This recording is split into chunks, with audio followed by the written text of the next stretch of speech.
Hey, what's up everyone and welcome. Welcome to episode number 11 of this educational video series. I'm your host VJ and I'm a CPA. Today we're going to take a look at the Home Office tax deduction. This is the deduction that you're entitled to if you use a part of your home regularly and exclusively to conduct your trade or business. Now, there are a couple requirements that you had to meet in order for you to claim this deduction. First one is that this part of your home has to be regularly and exclusively used for your trade or business. So what does that mean?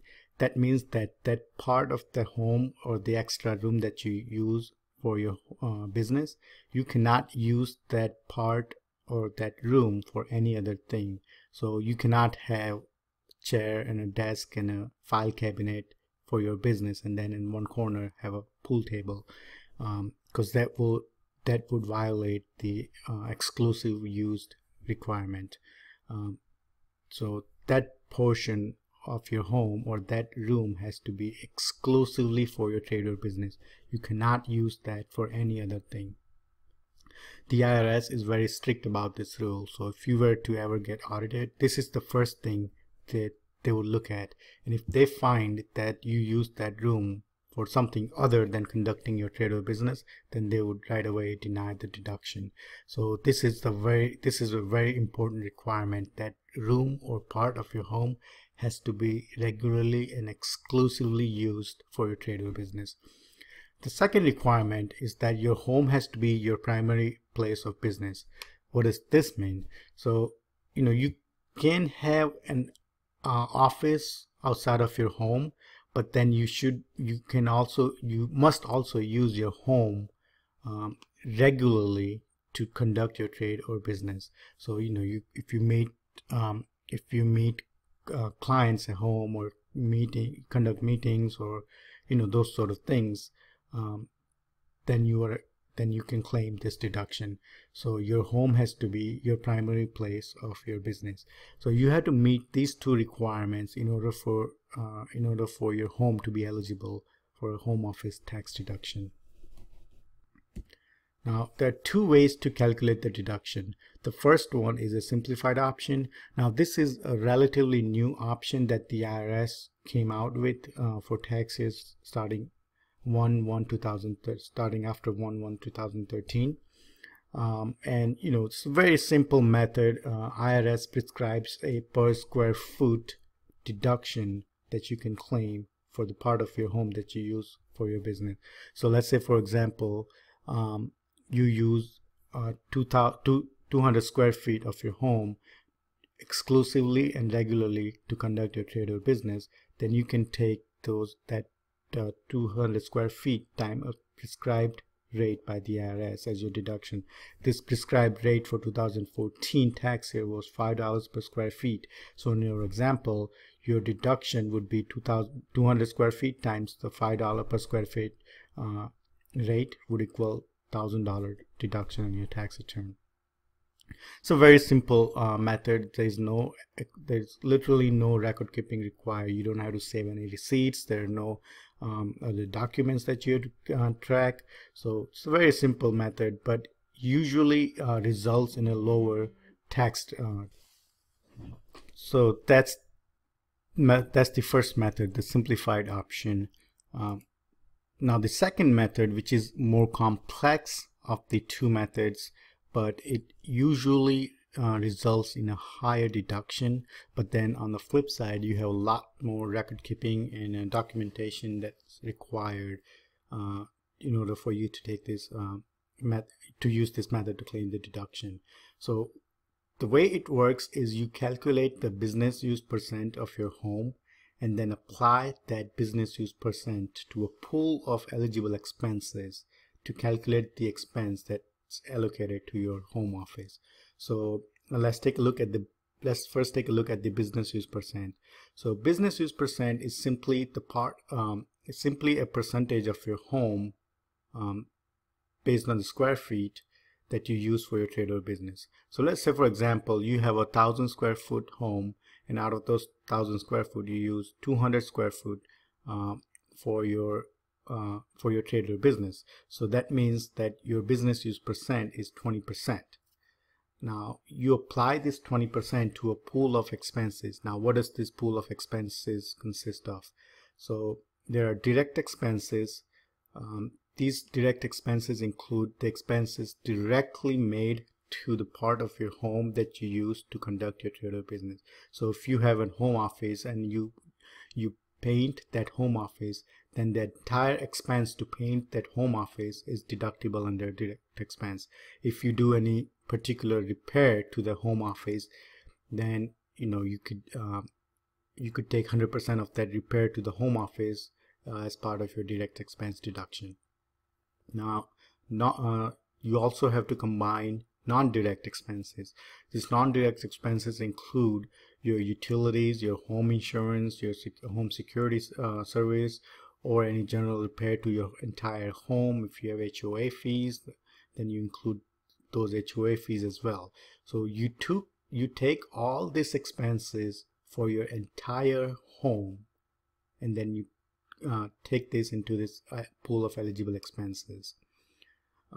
Now if you have a mortgage, then you can also take the mortgage interest paid for the year and the property taxes that you pay for the year and include that in this pool of eligible expenses.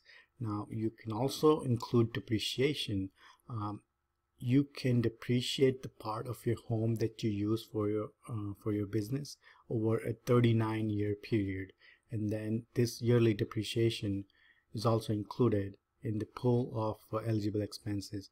Now you take all these eligible expenses and then you apply a business percentage to that pool to come up with the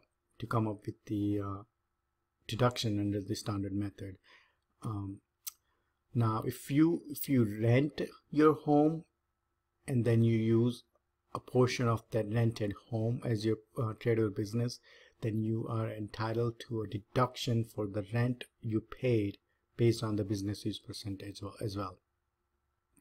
Now there's one caveat to all these expenses, is that your business home office deduction cannot exceed the income that you derived for your home-based business.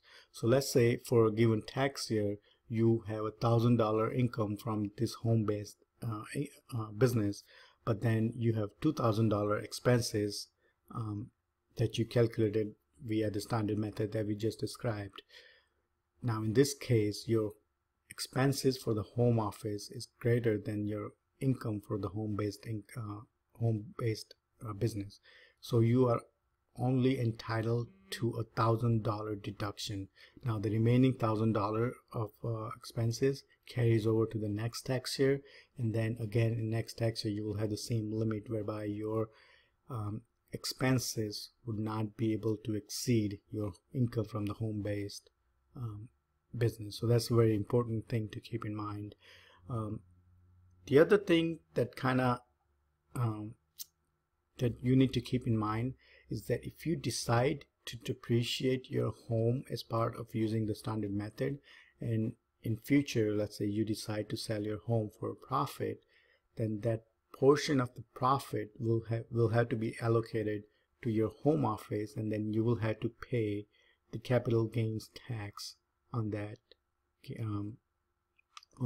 gain. Now, if you're familiar, if you use your primary home for more than 2 years and you have less than $200,000 in gain, then you can exclude that gain when you sell your primary home from your taxable income. Now if you use the portion of the primary home for your trade or business, then you would have to allocate part of that gain to the home office, and then you would have to pay capital gains tax on that portion. Now this capital gains tax does not apply to the method number 1 that we discussed, because you're not taking any depreciation on that particular method. So this only applies to this method 2, the standard method, to calculate the home office tax deduction. So there you have it, guys, 2 ways to calculate the home office tax deduction. Now I would like to say that this is a very common business expense if you use your home to conduct your trade or business, and if you meet the two requirements that we discussed earlier in this video, then you should definitely take advantage of this tax deduction. Now you can decide each year as to which method you want to use. We discussed that usually the standard method results in a higher tax deduction, but if for a particular year, let's say you have a very small expenses for your to use as part of your standard expense method, then you could definitely use the simplified option to calculate your deduction for that year, and then next year you can use the standard method. So you can choose which method to use every single year. So that's pretty good advantage, I think. Now there's a misconception that if you claim home office deduction on your tax return, then it raises a red flag and you will get audited. This is not true. Taking the deduction does not simply mean that you will get audited. So it's just a myth. Now, with any other thing, you need to keep detailed records of every single expense that you decide to include on the pool of expenses that we discussed to calculate the home office deduction. Just with any other tax deduction, you should always keep your receipts and documents and everything. All right, everyone, so there you have it, basic overview of your home office tax deduction. Now, a couple things before I sign off, everyone. As I mentioned in the introduction, I'm a CPA and I own an accounting firm that specializes in working with entrepreneurs and helping them start and grow their businesses. So if there's anything I can help you with, I'll be happy to talk to you. My contact information is on your screen. Now, one last thing, if you like this video, please like, share, and subscribe. It helps me get the word out about my YouTube channel, and it'll be a big favor to me. So thank you all very much for your time today, and I'll catch you all next week. Take care. Bye-bye.